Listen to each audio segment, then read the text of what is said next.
And I now give the floor to Mr. Thomas Andrews, and I'm happy that you're here today. You have the floor. Thank you, Madam. Members of the Human Rights Council, every time I have addressed this council since the Myanmar military launched a disastrous coup last year, conditions in Myanmar by any measure have worsened.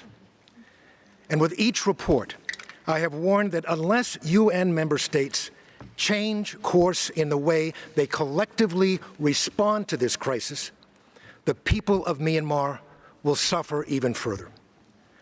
I'm sorry to report to you today that conditions have indeed gone from bad to worse to horrific for untold numbers of innocent Myanmar people.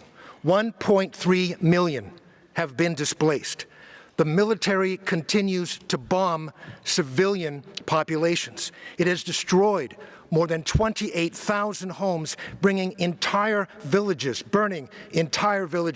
to the ground. Just last Friday, junta forces attacked a school in Sagaing region, killing at least 13, 11 of whom were children. The number of innocent people who have been killed or injured by landmines, including children, is rising significantly.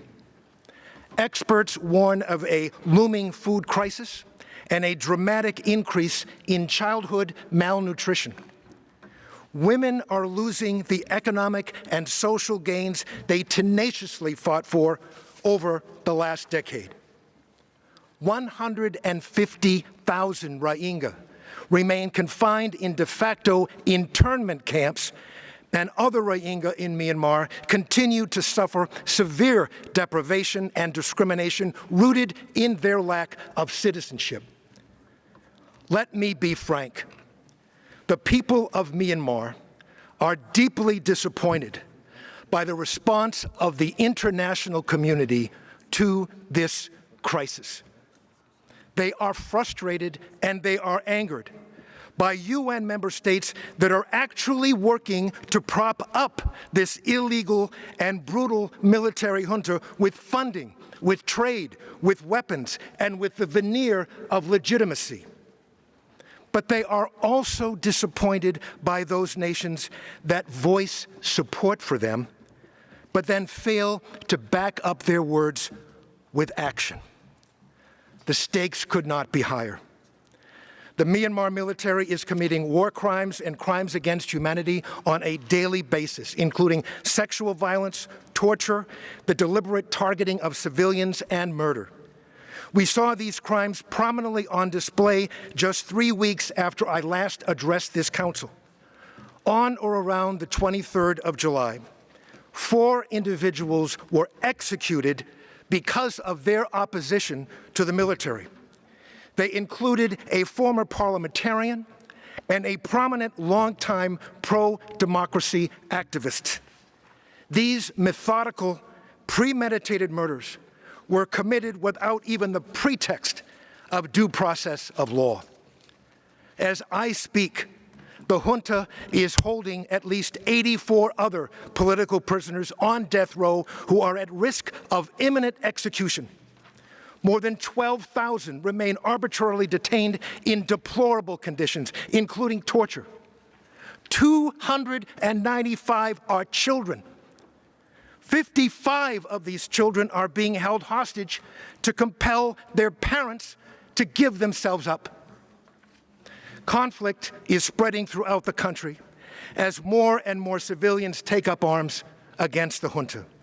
Ethnic armed organizations are increasingly engaging junta forces.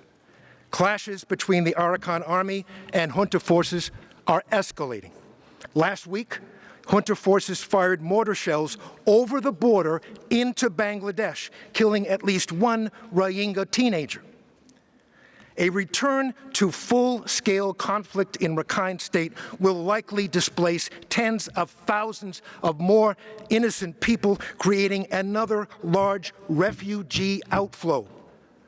5 years after a genocidal campaign was launched against them, the Rohingya continue to face discrimination, repression, human rights abuses each and every day. Newly formed People's Defense Forces are now attacking the military throughout the country. The Myanmar military has lost nearly all the support it ever had in the Burman heartland. Its soldiers are deserting. The junta is deeply unpopular in every corner of Myanmar. Not surprisingly, a humanitarian crisis has become a humanitarian catastrophe. To make matters worse, the junta is using aid as a weapon by obstructing deliveries to displaced populations and communities that they perceived to be aligned with pro-democracy forces. Untold numbers of innocent people have been left without access to food or medicine or the means to survive. Clearly, the international response to this deepening crisis has failed. The Foreign Minister of Malaysia, His Excellency Saifuddin Abdullah, has told his colleagues in ASEAN that it is time for a rethink of how they are approaching this crisis.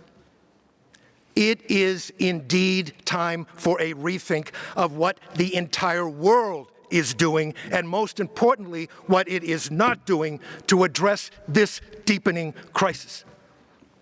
First and foremost, UN member states who support human rights and the people of Myanmar can and must take stronger, more effective action to deprive the junta and its forces of the revenue, the weapons, and the legitimacy that they need to continue their attacks on the people of Myanmar. If the UN Security Council will not act, those nations that stand with the people of Myanmar, including those that are now imposing targeted sanctions and arms embargoes, should coordinate these actions to ensure the greatest impact. Madam Vice President and members of this Council, if you believe that the people of Myanmar need and deserve a stronger response from the international community, one that goes beyond disjointed incremental actions, urge your colleagues in all of your home capitals to form a coalition of nations that can build a coordinated strategy where all of the actions of individual nations or groups of nations add up to a coherent, powerful whole. Madam Vice President, the amount of humanitarian aid that is available to address this crisis is grossly inadequate. More than 80% of the UN Myanmar humanitarian response plan remains unfunded, more than 80%. Local organizations within Myanmar are working every day to address the escalating humanitarian needs of displaced and traumatized populations. Drawing on pre-existing networks and local knowledge, they are working tirelessly and taking great risks. They need strong support, and they need flexibility from member states and donors as they work under extremely difficult conditions. Meanwhile, this crisis is forcing many to flee Myanmar, embarking on perilous journeys across land and sea.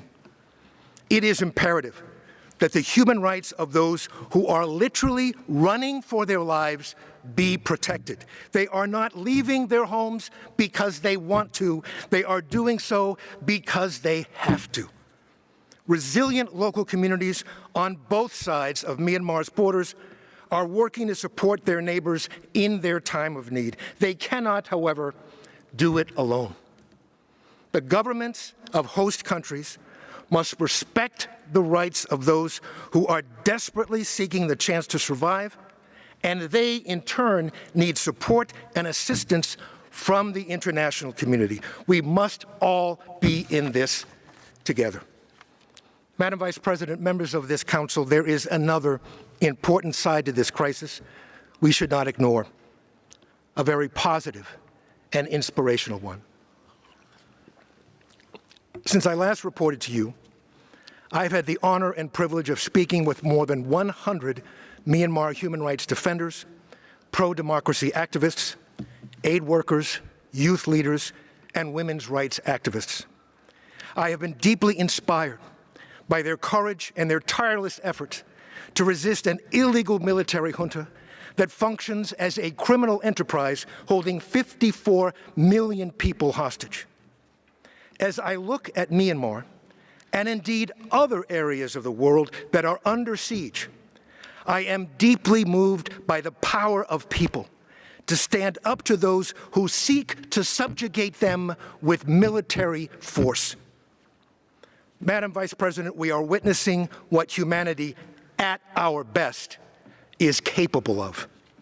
The power of people and the human spirit to defy and indeed set back powerful military forces, be they in Myanmar or other parts of the world. Those who command these forces, who have been deluded into thinking that they could attack and quickly subdue any who stood in their way, are now learning, much to their surprise, there is something even more powerful than the most lethal of military weapons. They are confronting the immense power of regular people who are willing to do whatever it takes to save their families, their villages, their nation, their future. But the fact is, they need our support, and they need action. Many in Myanmar have come to the conclusion that the world has forgotten them, or simply doesn't care. They ask me why member states are not taking measures that are both possible and practical that could save untold numbers of lives. Why, they ask. And frankly, I have no answer. Last month, a woman human rights defender told me, and I quote, "In this situation, we can't find hope, so we create our own hope. As long as we keep going, we generate hope." We are seeing more and more people standing up and becoming human rights defenders. We have not experienced anything like this in the last 10 or 20 years. This makes us feel we are on the right track. That's how I keep going. Madam Vice President, members of the Human Rights Council, this council has been referred to as the conscience of the United Nations. The people of Myanmar desperately need you, the members of this body, to appeal to the conscience of all member states with an urgent call to rethink what is clearly not working. Set a new course of action where the member states of the United Nations work together to act with and for a courageous people who are fighting for their lives, for their children, and for their future. Thank you.